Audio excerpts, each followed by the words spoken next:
منحة لدراسة الطيران. أغلبكم يسألني عن منح الطيران وهي نادرة، لكن حصلت هذه المنحة وقلت أفيدكم.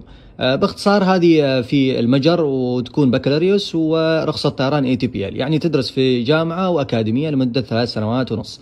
وهذه أسميها منحة جنون العظمة لأنها بكالوريوس هندسة ورخصة طيار.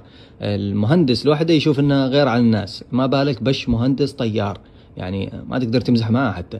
التقديم يفتح من نوفمبر الجاي إلى فبراير ومفتوح لأغلب الجنسيات. وعشان تشوف كل التفاصيل اكتب هذه الكلمتين في البحث واضغط على أول موقع يطلع لك، بتشوف جامعتين عارضة هذه المنحة مثل ما تشوفوا في الصورة. طبعا المنحة مو جديدة، كانت بكالوريوس ولكن مؤخرا ضافوا عليها رخصة طيران، وبتتدرب في نفس الأكاديمية اللي يتدربوا فيها طيارين طيران وزير.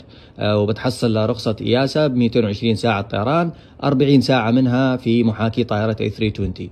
ففرصة حلوة، لأني دائما أنصح تدرس شيء بجانب الطيران، فهذه تجمع لك الاثنين، ولكن ضغط لأنها دراسة مكثفة، يعني ما تفضى حتى تتابع حلقات مستر طيران. فأرسل الفيديو لأي أحد مهتم للفائدة العامة.